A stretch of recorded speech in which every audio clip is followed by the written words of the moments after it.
So what I'll cover off today is a couple of points around the macroeconomic situation and the outlook as well, then jump into the consumer health performance trends that we've noted over the last year, and then forward-looking trends as well and how that might impact a lot of your businesses, of course, and then a final statement on the outlook that we predict for the coming year, of course. So what are the macroeconomic trends? Now, if you look through the recent data released by the government and various sub-branches of the government, Australian Q1 GDP has clearly recovered and in fact rapidly as well, driven in part by consumer spending, which has of course resumed because most restrictions have largely disappeared and consumers have mostly returned to pre-COVID-19 behaviors. This positive trend is really expected to continue and potentially accelerate as we move through 2021, highlighting a robust economy that is back on track. Consumer spending has not necessarily been on retail, which is of course obvious. If you see at the bottom, you'll notice that retail month-on-month spending was down by 1.1%. Retail spending has been hampered by repetitive short and sharp lockdowns, which of course, as you notice on the map on the right, shows that almost all major cities have been impacted this year. The combination of working from home, lack of travel and retail spending, of course, has resulted in record levels of household savings. And this is now really being invested in activities such as home renovations, which is what is really driving that consumer spending. Housing prices have also increased very rapidly, contributing to GDP and the positive consumer outlook. Auction clearance rates are near 80% and dwelling rates have risen by about 5.8% nationally, with the Reserve Bank governor stating that he expects the cash rate to remain at a record low of 0.1% at least until 2024. Thus, this upward trend on housing prices is likely to continue, but inflation is also expected to remain largely unchanged. Now, unemployment is at an unbelievable low and currently at 0.4% above pre-COVID-19 levels. There are 75,000 more Australians employed compared to late March 2020. The numbers are driven, of course, by women returning to the workforce, the highest it's ever been at 58.5%, whereas men remain slightly lower than March 2020 at about 66.8% compared to 67% over the same period. Now, workforce participation is also at a record high of 66.3%, which also contributes to the slightly higher than pre-COVID-19 levels unemployment figures. Now, sectors that are driving these employment figures are, of course, tourism as we open up, hospitality as well, healthcare, trade and services. Job vacancies are amazingly at 27% above levels as of February late last year, which has made seeking gainful employment less onerous than expected, despite, of course, the end of JobKeeper. Now, the employment data, however, does not capture the end of JobKeeper. Thus, there could still be a sting in the tail with regards to these numbers. Australian Treasury has warned that up to 150,000 people could lose their jobs as a result of the end of JobKeeper. Now, nonetheless, the end of JobKeeper has not undermined confidence, which was not expected. As you can see on the confidence charts, confidence is now at a record high of 118 points. So why has confidence not dropped? Of course, is because really the strong labor market figures and housing value growth have really buoyed confidence beyond the fact that the vaccine rollout has been slower than expected, with, of course, the restrictions of the Astra vaccine to those that are 50 and older, and of course, the JobKeeper confidence as well. So what it shows is that our consumers are still resilient despite the headwinds. Now, of course, as housing prices continue to rise, affordability may be a problem. Thus, consumer resilience may begin to wear thin and sentiment could invert as we move through the year. This could, of course, affect willingness to spend. Now, finally, when we look at population, our population growth remains depressed due to the lack of migration as borders remain closed. Pre-COVID-19, our annual population growth rate was about 1.5%, with 60% of that due to incoming migrants. As such, until borders open and our population is replenished, retail demand may remain somewhat lower than pre-COVID-19 levels. So how has total consumer health sales evolved in Q1? So if you look at the data, what we see is this is total consumer scanned sales, consumer health scan sales on a 4-weekly basis. This represents total grocery and pharmacy consumer health goods. And what you'll see on a monthly basis really is that the outlier was March 2020, of course, with that stockpiling effect coming in. But since then, really, demand has almost dropped off in relation to 2019 and, of course, the start of 2020. So if you look at the bottom right, if you look at the performance indicators of growth across the MAT period, Q1 2021 period, in the last 4 weeks, it's all pretty much in red because, again, we're measuring against a strong year or a strong quarter that had that stockpiling effect come in. We also saw weaker 2020 Christmas sales compared to the previous years. Again, this was of course impacted by the fact that we had some of these short and sharp lockdowns across the Christmas period, particularly in New South Wales and the Northern Beaches.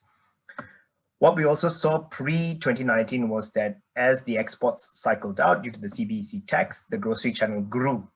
But since then, grocery has remained largely consistent in terms of share of sales between the two channels as of the last 2 years. If you look at it in terms of absolute sales growth, so now we're looking at the same monthly perspective, but we're just looking at absolute growth this time. What we see is that the grocery channel has pretty much remained fast in terms of growth across Q1, Q2, Q3 of 2020. And then what we see in Q1 2021 is a drop-off in grocery as well. Whereas pharmacy was a lot less potent, and pharmacy had pretty much dropped off most of the year, and then finally with a large drop-off in this year relative to Q1 2020 due to that stockpiling effect. So if you look at in terms of how much of losses that have been incurred across both channels for total consumer health, it's valued at about $1 billion of losses since Q1 2021. However, if we discount the stockpiling effect by actually using the average of sales pre-COVID-19 and applying that to March 2020, in fact, March 2021 is only 2% below March 2020. Therefore, really, that stockpiling effect that we saw in March 2020 has had a huge impact on sales and the perception of growth across both these since that event happened. With that said, however, those lockdowns still deter foot traffic. So that means even if growth was returned to normal, or rather discounted when you take out that COVID-19 stockpiling effect, the lockdowns have still had a huge impact in terms of deterring consumers from going into stores, which of course naturally impact impulse purchases as well. There has been a transition to online, but it's not been as quick as we would like, largely because delivery times remain very slow in this country. We still measure delivery times for online transactions in days, not hours, unlike some of our other counterparts across the world. Now, of course, finally, a consideration moving forward is that if Treasury's predictions around the job losses come to fruition, then we can expect willingness to spend be impacted as well, because as people lose their jobs, confidence will, of course, be negatively impacted. Now, coming back to the point around impulse shopping, this chart actually shows you mobility data for consumers across a range of metrics here. So the dotted lines show mobility across 2020, whereas the solid lines show mobility across the most recent period in 2021. We have grocery and pharmacy combined in red, transit stations in blue, workplaces in green, and residential in the light blue. And what you'll notice, of course, is that mobility remains below zero across the last 3 months. And that's largely in line with the fact that despite restrictions have been eased, people are still avoiding crowded places or largely working from home as well, even though we do see some return with grocery and pharmacy. Nonetheless, what this tells us is that despite the fact that mobility may be easing or increasing as a result of easing restrictions, the lack of full mobility, as we see, restricts impulse shopping, restricts, of course, retail purchasing, which is what you saw earlier on as well, with retail MOM being down by 1.1%. What we're also expecting now is a shift back from online as we ease the restrictions and as these numbers start trending upwards, as you can see here, and we begin returning to normalcy or some level of normalcy. What we'll expect to see is a shift back from online and some growth coming back into these channels, both grocery and pharmacy, as we move through 2021.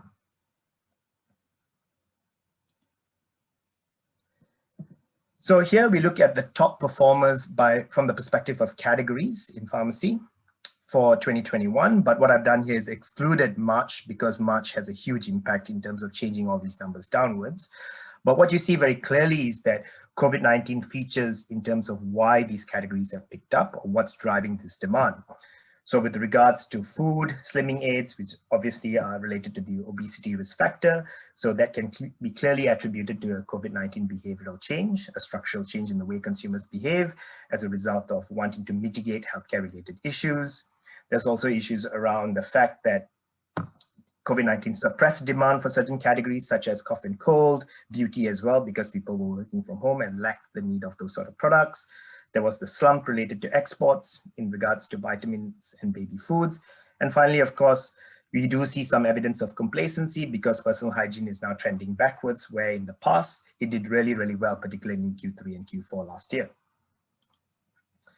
If you look within the grocery channel, what we do see is some products that have shifted from pharmacy to grocery, such as medicinal, where in 2021 or prior to that, 2020 and 2019, medicinal was primarily driven through the pharmacy channel. We do see some sales in grocery as a result of consumers shifting to this channel, primarily due to concerns around safety, limiting the exposure to multiple sources, and of course, the convenience of shopping in a single channel. Some of the other factors as well we do see in play here, such as the export slump, which of course naturally affects vitamins, and again, complacency when we look at personal hygiene.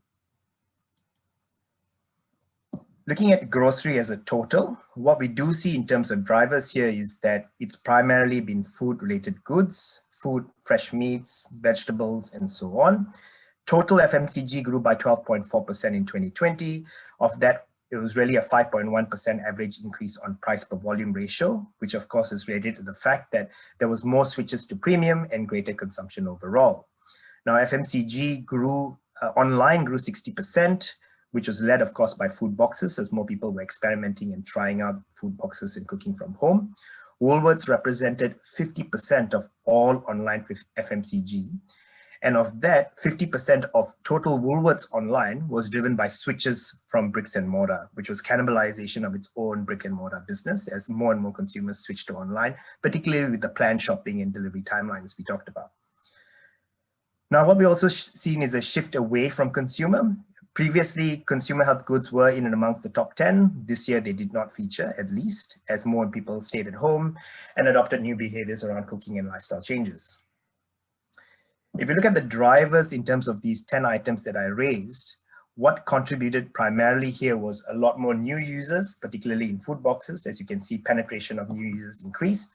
Whereas in a lot of the other categories that we talk about here, such as chilled meat, fresh foods, and so on, it was really either more trips to the store or more units per basket as consumers were stockpiling their pantries as well.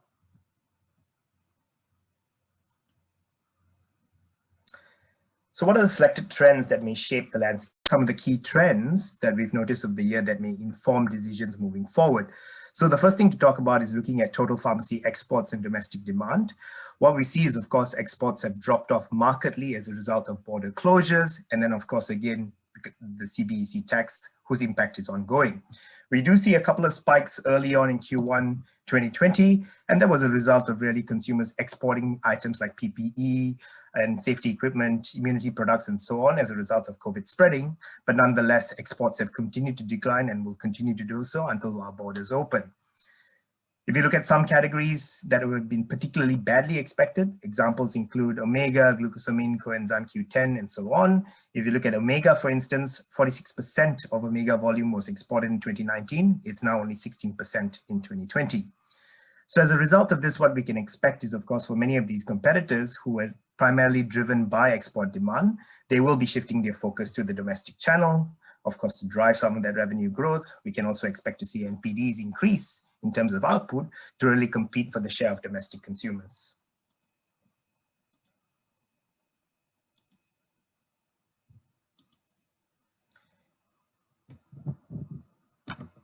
If we look through some of the top products in 2020, what you'll see here on the left is a ranking of all the top 10 products based on absolute sales.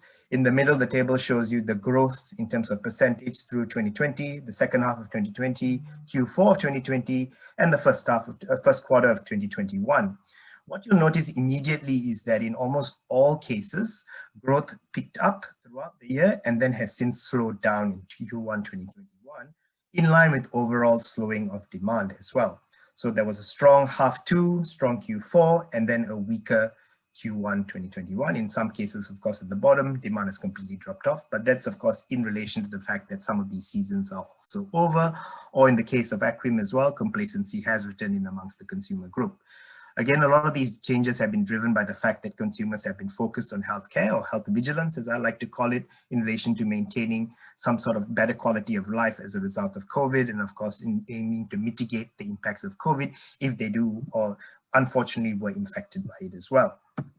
Some of these, of course, are also related to lifestyle changes. Experimenting with food often results in the need for PPIs, proton pump inhibitors like Nexium, and so on. People also trying to mitigate bad behaviors such as smoking, cessation, and so on as well, do feature in this new change towards a healthier lifestyle. If you look at the top categories, again, a lot of the top products we saw on the previous slide relate to these top categories as well. So again, same trends can be used to explain what we're seeing happen at the product level, also happen at the category level as well. Again, as I mentioned before, if you look through the growth figures in the center, you'll see a strong 2020, a strong half, a weaker Q4, and then a drop-off in Q1 2021, as is most cases. Now, if you look at this from the outlook perspective, it's clear that complacency is returning, of course, even amongst the cohort of consumers in Australia, largely because there's no COVID anymore, so mask wearing has dropped off, sanitization has dropped, and so on. So what we'll expect to see is a return, in fact, to a lot of flu season that we missed last year, because with the complacency comes, again, of course, the upper respiratory tract infections. If you look at Q1 2021 in terms of what has grown and performed well, what we do see is meal substitutes, sports energy products, and so on, as listed on the left, again with absolute growth. Now, interestingly, if you look at the chart or the table in the center from a growth perspective, we do see stability instead of the declines that we saw in the previous charts, where you had a strong half, a strong Q4, and a weak Q1 2021. Now we see, in fact, stable figures for the top three, or in fact, accelerating figures for the top three. And this is highlighting really where consumers are shifting towards. So more management around weight, sports and energy and exercising, perhaps as people are closer to home or working from home more often. And of course, with the sports and energy comes again, soft tissue support, pain management for muscular issues and so on. Some of these categories, of course, may only have short-term tailwinds. For instance, adult sunscreens really is a summer-related issue, so we'd expect that to drop off as we move through the year. But some of the other categories here, like substitutes, iron supplements, anti-age, anti-wrinkle products, PPIs, these will probably be the future drivers of demand and continue to highlight where consumers are shifting towards. This chart highlights cold and flu trends in terms of total demand for cold and flu products across 2017 to 2021, and then finally 2021 forecasted as well with the dotted line. So the forecast comes from our IQVIA fan platform, which provides rolling forecasts on a weekly basis. What we see very clearly is that in 2020, demand dropped off because of mask wearing, improved hygiene standards and isolation. But in 2021, with the amelioration of that behavior, what we see is an increased return of URTI, or upper respiratory tract infections. Now, key to note here is that behaviors have changed, people are socializing and perhaps maintaining reduced hygiene standards, but lab-confirmed influenza cases remain very, very low. So what this tells us is that influenza may either not be as pervasive to the society as we had previously thought, they potentially lack any highly virulent strains as a result of closed borders, we're not picking up foreign strains, or alternatively, behaviors that we currently employ are actually masking influenza cases. What I mean by this is, if you go and see a doctor with an upper respiratory tract infection, it's most likely you'll be asked to take a COVID test first, and the COVID test doesn't necessarily check for influenza. But which time if you return with the same symptoms with a negative test, you may actually be more managed without actually having a positive lab-confirmed test. As a result of this, using lab-confirmed cases may be misleading because the season is actually showing, in fact, a return to normal, or rather a return to 2019, 2018 levels in terms of total cold and flu. So moving forward, what we'll expect to see a strong season, potentially in line with those last 2 years pre-COVID-19. But what we do have as an uncertainty here really is, with the cold and flu vaccine, or rather the influenza vaccine, what level of efficacy we might see as we move through the year. If you look at allergy, in fact, we would have expected a weak season, especially with that strong stockpiling impact in 2020, but the solid yellow line. But despite this, we saw a very potent season at the end of the last year, despite that stockpiling effect, and far greater than what we saw in 2018 and 2019. And in fact, the year grew by about 14% compared to 2020. And in fact, allergy is now one of the largest categories in Australia. It does have three major players which are highly competitive that dominate upwards of 60% of all sales. Additionally, there are also competitors from the RX segment of the market, such as Dimista as well. So what really drove this was the fact that total rainfall between September and November in 2020 was far higher than what we had seen in previous years, as per the map, and you'll see the indicators in the middle. So really it was a La Nina event that was raised by the Bureau of Meteorology in September 2020, which resulted, of course, in increased rainfall, reduced frost, greater pollen in the air. Melbourne, for instance, recorded its highest pollen count in 20 years. So naturally, the result of that was greater demand of anti-allergic products, as people were sneezing and coughing their days away as a result of increased pollen count in the air. Moreover, as well, I presume people wanted to sort of avoid the stigma of appearing unwell, especially in a COVID year. Therefore, the slightest slippery nose, where in the past people may have just used a tissue, this time they were increasingly using these anti-allergic products as well.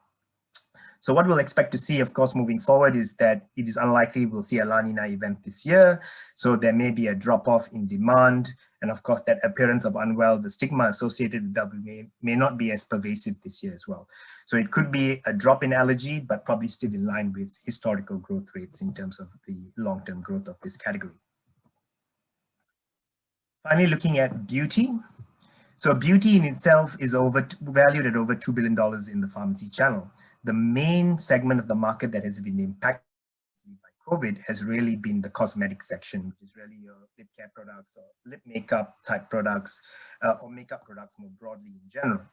So this was impacted first in 2019 by the CBEC tax impact, which reduced export demand by about 61%. And the share of exports dropped down from about 10% to about 2%. And this was the first headwind encountered by cosmetics, followed by, of course, then the border closures and the ongoing tax impact, which resulted in a further downscheduling of about 6% in terms of demand. So beauty accessories remains somewhat flat. Personal care performs quite well.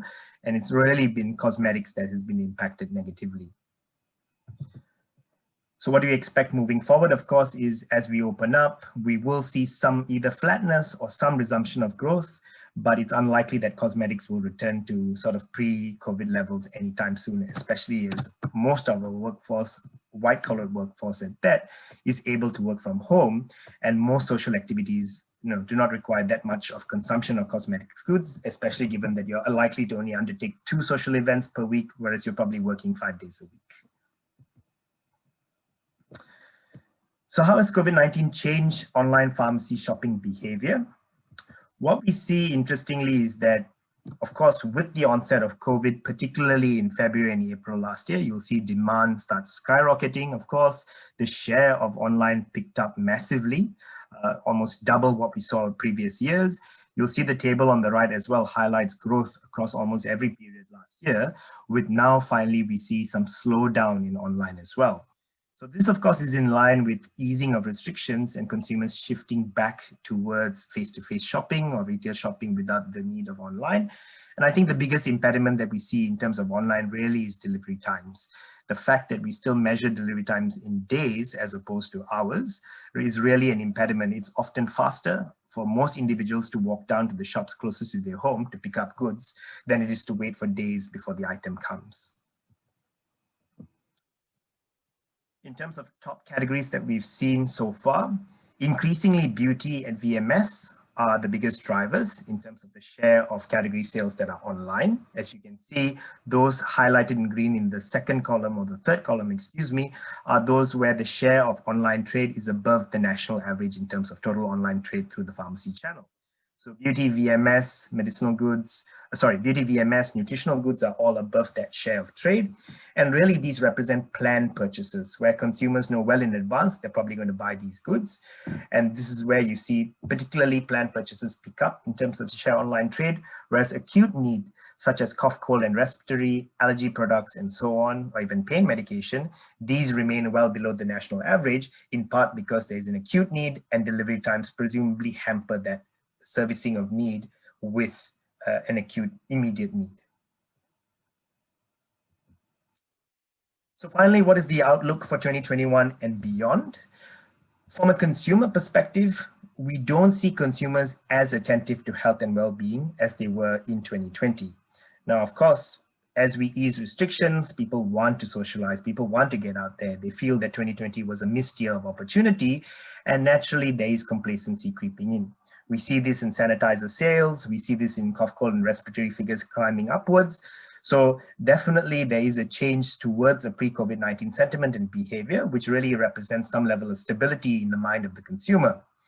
Some behavioral variations may persist, of course, as we've seen. Meal substitutes continue to rise, PPIs continue to rise. So of course, some of the learned behaviors that we picked up in 2020 may persist and also highlight where consumers have shifted towards, whereas other needs may have only represented a short-term burst in demand, such as sanitizers, such as immunity products, and these may dissipate over the coming year.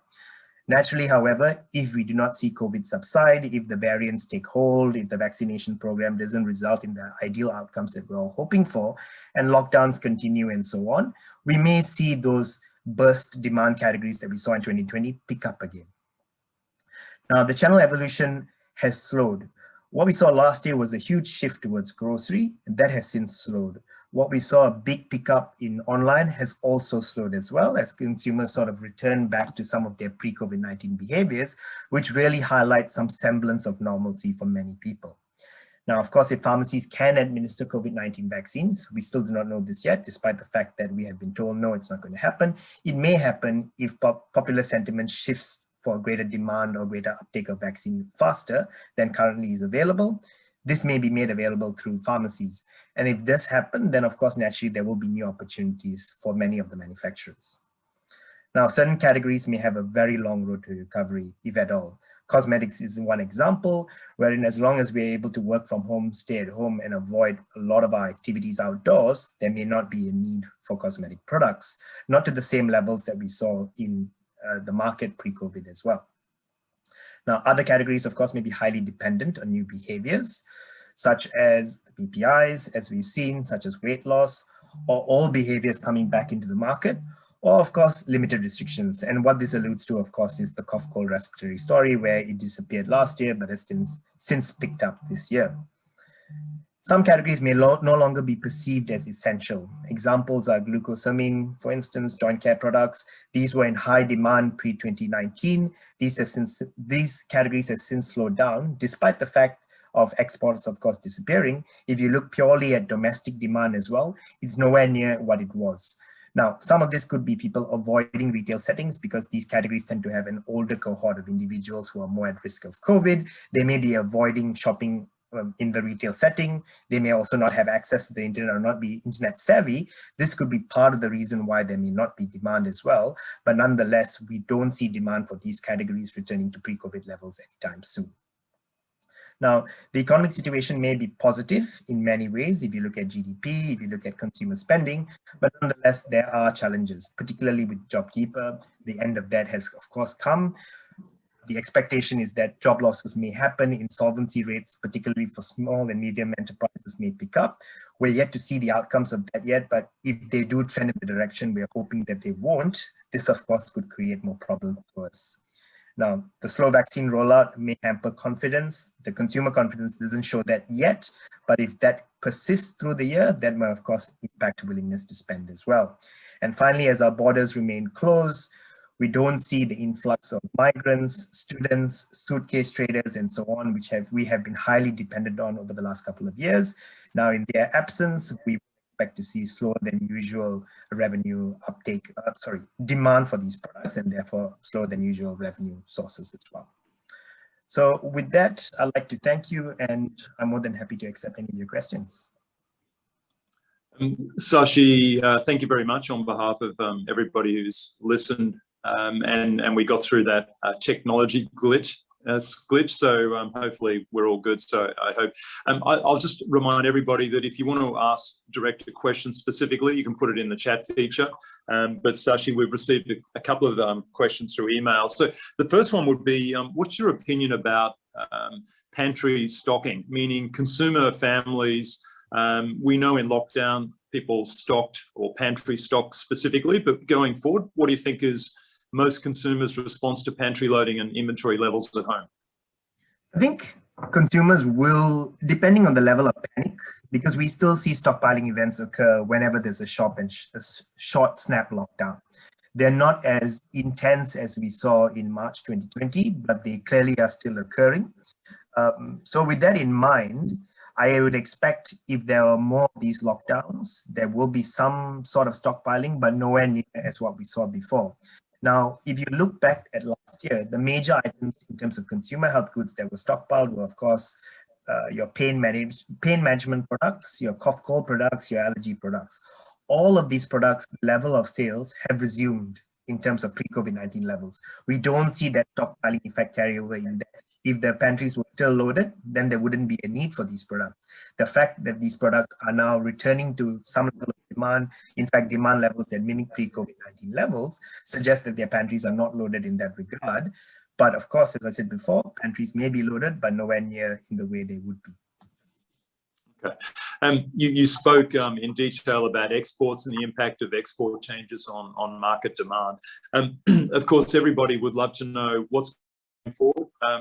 Can I ask you for your subjective view about China, given, border closures, tensions, reduced IGAL activities? I mean, what's your view on businesses that traditionally have had good China volume going forward? What do you think will happen? There's a couple of points there. I look forward to the day borders are open.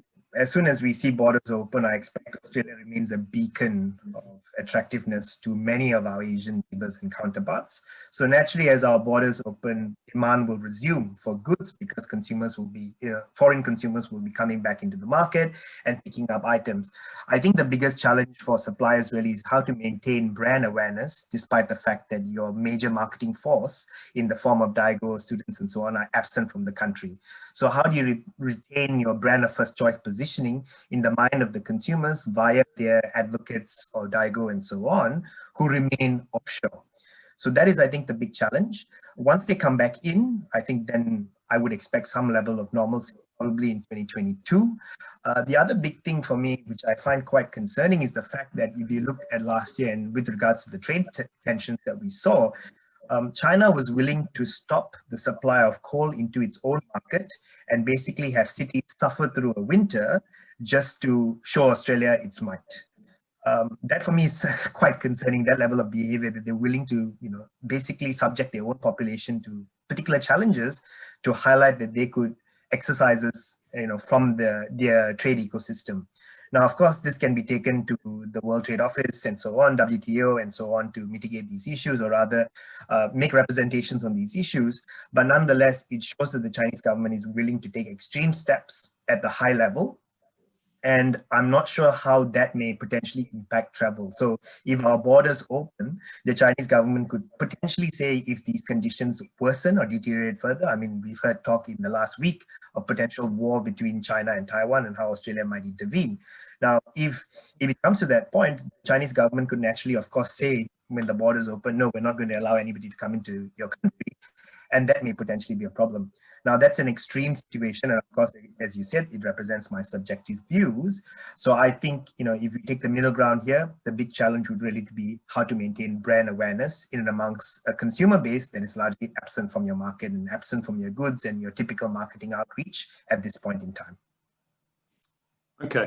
And Sashi, your organisation operates internationally. So we, of course, in Australia know that we're performing well in COVID infection rates and living a somewhat normal life. But when you look at category consumption, how different is the world? I mean, are we being privileged with the kind of results we're getting, or are there other markets that are doing better?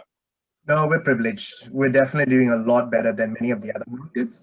But there's also underlying differences here, structural differences in the way our consumers behave. So for instance, if you look at vitamins, Australian consumption of vitamins is well ahead of most other developed markets, per capita, of course. Australian consumption of pain products, again, well ahead of many other markets on a per capita basis. Australia also is a well-known discount destination. We are, I think, second after New Zealand in terms of the level of discounts and promotions we apply into our products. We are, I believe, our top 5 retailers, our top 10, 5 out of the top 10 retailers are discounters by nature as well. So there are many structural differences in our market compared to other international markets, which of course result in varying behaviors and varying preferences from a category perspective. Our population demographics as well, vastly different from many other markets. In fact, I believe, if I'm not mistaken, the latest figures show that almost 30% of Australians were not born in Australia, were migrants who were born elsewhere and then have come into the country, which of course naturally influences preferences. And this is vastly higher than many of our European or American counterparts as well. So with that said, those differences result in different outcomes. But nonetheless, if you just look at consumption, if you look at resumption of consumption, if you look at spending, if you look at well-being, we are very much ahead of many of those countries. And of course, final point on this is we've had 30 years of sustained economic growth. Obviously, 2020 was an outlier, which means our average income is higher, which means our quality of life is far superior as well. Again, another point which links up to those preferences.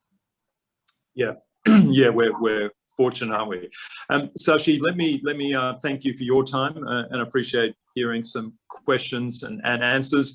And equally, no doubt, we'll hear from you again in the near future. So again, thanks very much for your presentation. Thank you, Phil.